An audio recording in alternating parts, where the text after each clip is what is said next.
This happened when I was 12 years old, growing up in Sydney, Australia, sometime in the 1980s. I'm in my 50s now, and even after all these years, I still remember every detail of that night. Some things just don't leave you. Back then, it was just me, my parents, and my 2 younger sisters, living in a quiet suburban neighborhood. It was the kind of street where nothing really happened. No crime, no noise, just the occasional car passing by.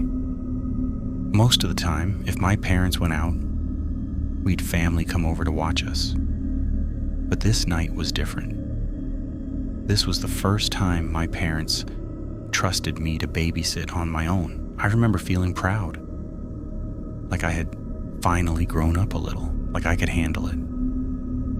They were going out for dinner in a late movie, a midnight screening of something they used to watch when they were younger. They told me they wouldn't be home until around 1 or maybe even 2 in the morning. I told them it was fine. I said it confidently, like nothing could go wrong. But after they left, the house felt different. Quieter than usual, heavier somehow. At first, though, everything felt normal. My sisters and I stayed up later than we were supposed to. We turned off all the lights except the TV and sat together in the living room. It felt fun, like we were getting away with something. The glow from the TV flickered across the walls. Outside, the street was completely dark. No movement, no sound. At around 11 p.m., we heard something, a faint rustling coming from the front yard. It was subtle, easy to ignore. And that's exactly what I did. I told myself it was probably just the wind. Or maybe a cat moving through the bushes, something small, something harmless. But then it came again. Slightly louder this time, closer. I paused, listened, but nothing followed. So again, I ignored it, until 2 minutes later. Bang, bang. The knock came out of nowhere.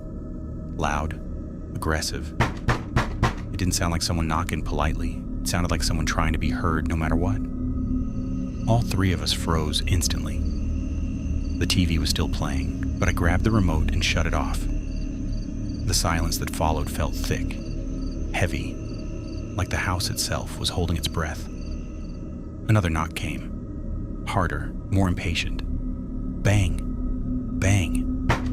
My youngest sister grabbed my arm, tight. I could feel her shaking. I knew right then that wasn't normal. There was no way that was a neighbor, and it definitely wasn't my parents. Still, something in me felt like I had to check. Not open the door, just check. So I stood up slowly. Each step toward the front door felt louder than it should have, like whoever was outside could hear everything. The door was mostly solid wood with narrow strips of frosted glass. You couldn't see clearly through them, but you could see movement, shadows. I crouched slightly as I got closer, trying to stay out of sight, and looked. There was someone there, standing directly in front of the door, completely still, too still, like they weren't just waiting, they were listening. Then suddenly the doorknob rattled, violently. The sound was sharp, metal against metal. They weren't just knocking anymore, they were trying to get in. My heart dropped. Instantly. I didn't know if they knew we were home. I didn't know if they could hear us breathing. But I knew one thing. I had to make sure that door didn't open. We had a wooden doorstop nearby. I grabbed it and slid it under the door as quietly as I could. My hands were shaking so much I had to adjust it twice, pushing it in harder, making sure it was tight. The phone was right next to the door, but I didn't dare touch it. If it made a sound, if they heard me, I didn't want to find out what would happen. So instead, I turned and whispered for my sisters to follow me. We moved quickly, but carefully, up the stairs, into my parents' bedroom. We shut the door, locked it, and dropped to the floor, huddled together, trying not to make a sound. I remember thinking we were safe up there, that if we stayed quiet, he might leave.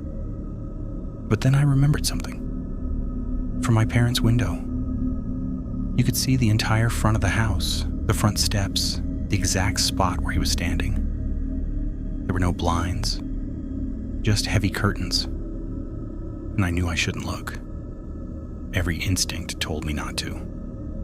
But the curiosity, the fear, it pulled me toward that window. Slowly, carefully, we crouched down. We didn't pull the curtains open, we just lifted the bottom slightly, just enough to see. And the second we looked, he was already staring back at us, directly, like he'd been waiting for that exact moment, like he knew exactly where we were. My stomach dropped.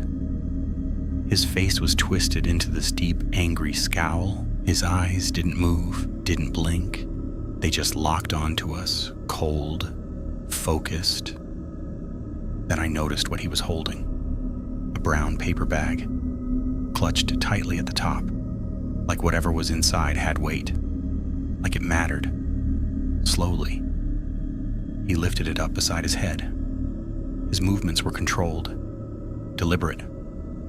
Then, with his other hand, he raised a finger and pointed at the bag, and began slowly moving his arm back and forth, over and over again. A slow, unsettling motion, like he was showing it to us, or warning us, or threatening us. I felt my entire body go cold. None of us spoke. None of us moved. We just stared, frozen. That moment lasted maybe 5 seconds, but it felt like forever. Then suddenly, all three of us dropped back down, pulling away from the window, like if we stayed any longer, something worse would happen. We stayed there on the floor, holding onto each other, trying not to cry, trying not to make noise. I remember every sound after that feeling louder. The house creaking, the wind brushing against the walls. Every little thing made it feel like he was still there, still outside, still watching. After what felt like a long time, I forced myself to stand up again, slowly, quietly. I moved to the edge of the curtain, barely touching it, trying to see without being seen. My heart was pounding so hard I could hear it in my ears. I looked, carefully, and he was gone. No footsteps, no car, no sound of him leaving, just gone. And that scared me more than anything, because I didn't know when he left, or if he had moved somewhere else, somewhere we couldn't see. We stayed in that room for hours, not moving, not sleeping, just waiting. Every minute felt longer than the last, until eventually, we heard the front door open. My parents were home. The sound of their voices broke something in me. We ran to them, crying, trying to explain everything at once. My dad went outside immediately, checked the yard, the street.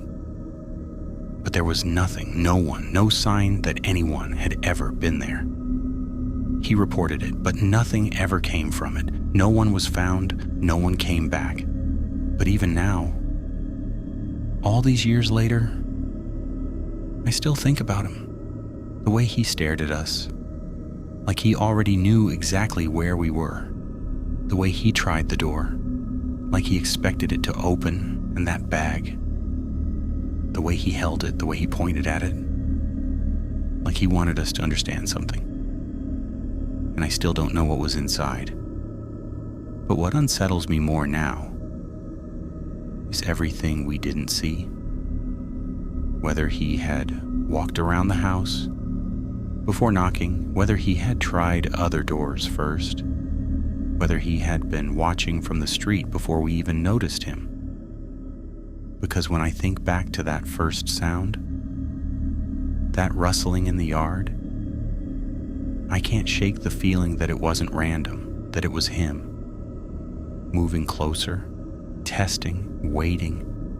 And what scares me the most now is how quiet he was when he left. No footsteps, no car, no sound at all, just gone, like he didn't want us to know when he gave up, or if he ever really did. And even now, sometimes late at night, when a house creaks or something shifts outside, I still get that same feeling that something is standing just out of sight, watching, waiting, and I can't help but wonder if that night was the only time he ever came back.